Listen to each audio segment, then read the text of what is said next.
بسم اللہ الرحمن الرحیم وبہ نستعین وصلی اللہ علی نبینا محمد وعلی آلہ وصحبہ اجمعین ومن تبعہم بإحسان الی یوم الدین وبعد۔ محترم سامعین، مسلمانوں اور مشرکین کا ایک بڑا مسئلہ ٹکراؤ کا تھا۔ اگر مسلمان آزادانہ طور پر کھلے میں نماز ادا کرتے تو مشرکین سے ٹکراؤ ہوتا، اور یہ نوبت ایک مرتبہ آ بھی چکی تھی۔ حضرت سعد رضی اللہ تعالیٰ عنہ نے اس ٹکراؤ کے نتیجے میں، جب کہ کفار گالی گلوچ کے پر آ چکے تھے، انہوں نے ایسی شدید ضرب ایک کافر کے پر لگائی کہ وہ جگہ کے پر ختم ہو گیا۔ یہ اسلام کی راہ میں بہایا جانے والا کسی کافر کا سب سے پہلا خون تھا۔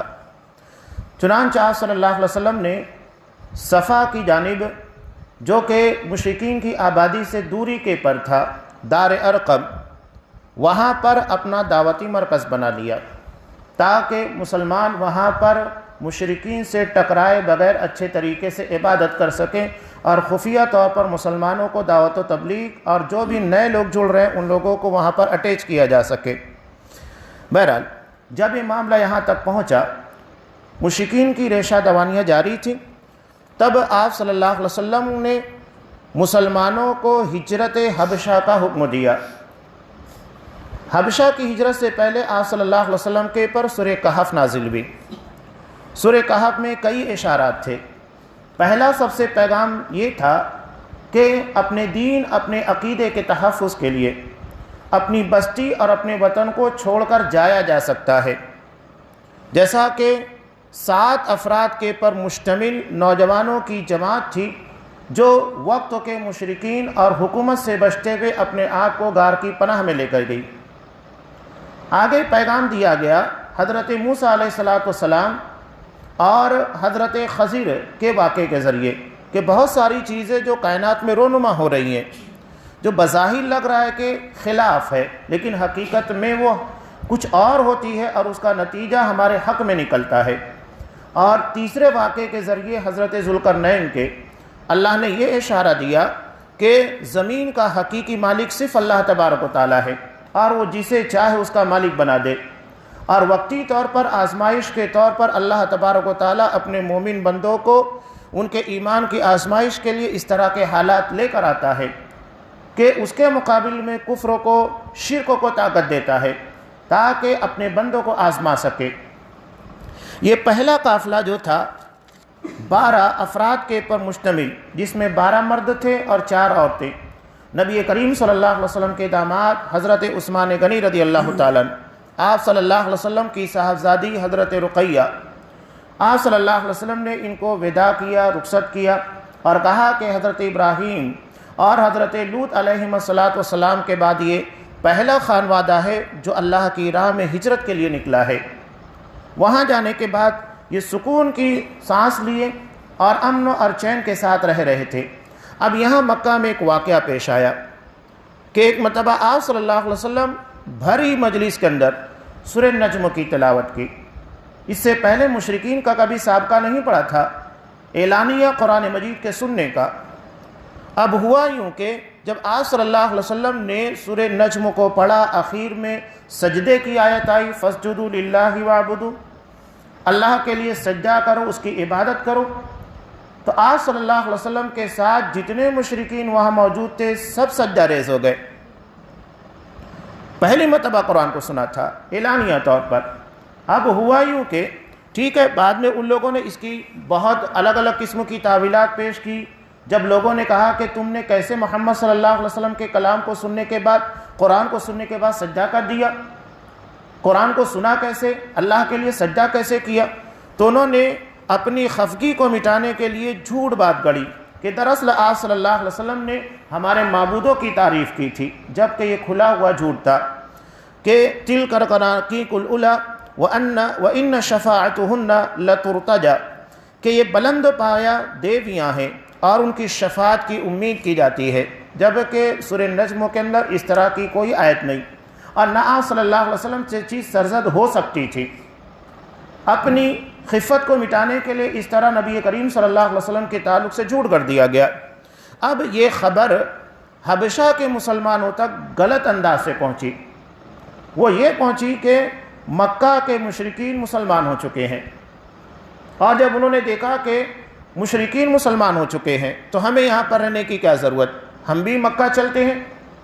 چنانچہ یہ لوگ مکہ کی جانب روانہ ہوئے، اور ایک دن کے فاصلے پر تھے کہ حقیقت حال کا علم ہوا کہ دراصل وہ مسلمان نہیں ہوئے، بلکہ اس طریقے کا واقعہ پیش آیا تھا، وہ صرف سجدہ کیے تھے.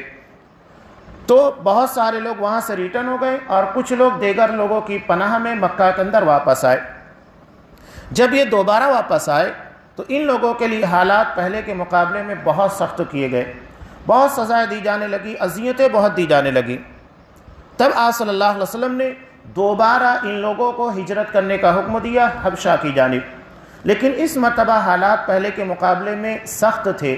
مشرکین چوکنا تھے کہ دیکھتے ہیں کیسے یہ لوگ ہمارے اپنے وطن کو چھوڑ کر نکلتے ہیں.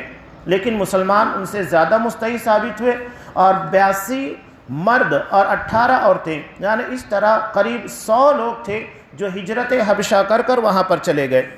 اب وہاں جانے کے بعد ٹھیک ہے مسلمان امن اور سکون کے ساتھ رہتے تھے، لیکن مسلمانوں کی یہ حالت دیکھنے کے بعد مشرکین کو رہا نہیں گیا. چنانچہ انہوں نے عمرو بن عاص اور حضرت عبداللہ بن ربیعہ، جو اس وقت تو دونوں کے دونوں مسلمان نہیں تھے اور گہری سوجھ بوجھ کے مالک تھے، ان لوگوں کو وہاں پر بھیجا.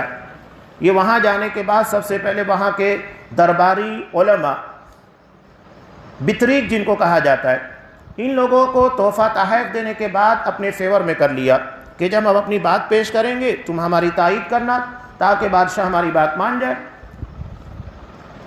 یہ گئے، جانے کے بعد جب اپنی بات رکھی کہ بادشاہ سلامت، آپ کے پاس ہمارے یہاں کے کچھ افراد آئے ہیں جو اپنے خانوادے اور اپنے شہر کو چھوڑ کر بھاگ کر آئے ہیں. ہم چاہتے ہیں کہ یہ دوبارہ ہماری طرف آئے، یہ ہمارے دین سے برگشتہ ہیں، ہم انہیں بہتر طور کے پر سدھار سکتے، ان کی اصلاح کر سکتے ہیں. بطریقوں نے تائید کی کہ ہاں بالکل، جب یہ اس وطن کے ہیں، وہاں کے لوگوں سے راہ فرار اختیار کر کے آئے ہیں، واپس بھیجنا چاہیے. لیکن شاہ حبشہ حضرت اصحمہ، انہوں نے اس بات کو تسلیم نہیں کیا، کہا کہ جب تک فریق مخالف کی بات میں نہیں سن لوں کیسے میں یقین کروں. چنانچہ مسلمانوں کو بلایا گیا، مسلمان آئے، اور آنے کے بعد کہا کہ دیکھیے اصل حقیقت یہ تھی کہ ہم مردار کھاتے تھے، بتوں کی پوجا کرتے تھے، بدکاریاں کیا کرتے تھے، مردار کھاتے تھے، اپنے رشتہ داروں کے ساتھ زیادتیاں کیا کرتے تھے، بہت سارے جرائم تھے. ایسے میں ایک عالی نسب محمد صلی اللہ علیہ وسلم ہماری برادری کے اندر سے کھڑے ہوئے، جنہوں نے ہمیں ایک اللہ کی دعوت دی، رشتہ داروں کو جوڑنے کا حکم دیا، غربا مساکین ضرورت مندوں کی مدد کا حکم دیا، بھلائی کا حکم ہمیں دیتے ہیں. ہم نے ان کی بات کو مان لیا، ان کے دین کو تسلیم کر لیا. اب اس میں خرابی کیا ہے؟ اس بات کو ہماری قوم کے لوگ نے پسند نہیں کیا، ہمارے پاس ظلم اور ستم روا کر دیا، اس سے بچنے کے لیے ہم یہاں پر آئے ہیں. شاہ حبشہ نے کہا کہ بالکل تم لوگ یہاں پر امن و سکون کے ساتھ رہ سکتے ہو، اور ان لوگوں کو واپس بھیجا دیا. دوسرے دن عمرو بن عاص رضی اللہ تعالیٰ عنہ نے کہا میں ایک ایسی چال چلنے والا ہوں کہ اب مسلمانوں کے لیے مسئلہ پیدا ہوگا، اور وہ معاملہ عقیدے کا تھا. اس لیے کہ اس وقت کے عیسائی حضرت عیسیٰ علیہ السلام کو اللہ کا بیٹا کہتے تھے، مسلمان اس عقیدے کے حامل نہیں تھے، یہ توحید کے خلاف تھا. چنانچہ وہاں پر جانے کے بعد دوسرے دن کہا کہ بادشاہ سلامت، یہ لوگ جو آپ کے درمیان آئے ہیں یہ آپ کے دین کے، آپ کے عقیدے کے خلاف باتیں کرتے ہیں. تو اس وقت مسلمانوں کو دوبارہ طلب کیا گیا. حضرت جعفر طیار رضی اللہ تعالیٰ نمائندہ تھے، اور نمائندے کے طور پر مسلمانوں کی طرف سے باتیں کر رہے تھے. انہیں تھوڑا جھجک بھی کہ معاملہ عقیدے کا ہے، اور جس جگہ کے پر ہم پناہ لیے ہوئے ہیں یہ بادشاہ کا بھی عقیدہ ہے، پوری قوم کا عقیدہ ہے. ایسے میں ان لوگوں کے عقیدوں کے خلاف جانا بہت مشکل ہے. یہاں پر بھی آپ دیکھیے کہ ہندوستان کے اندر رہتے ہوئے بہت سارے لوگ غیروں کے عقیدے کی عکاسی کرنے لگتے ہیں. کہیں سیکولرزم آ جاتا ہے، ٹھیک ہے ہم بھی تمہارے معبودوں کو مانتے ہیں، تم ہمارے تہواروں میں شریک ہو جاؤ، ہم تمہارے تہواروں میں شریک ہو جاتے ہیں. مسلمانوں نے بغیر کسی خوف و خطر کے سورہ مریم کی چند آیات پیش کی. ان آیتوں کو سننے کے بعد یہاں تک کہ شاہ حبشہ بھی رونے لگا، داڑھی تر ہو گئی، اور دربار میں موجود لوگ بھی رو پڑے۔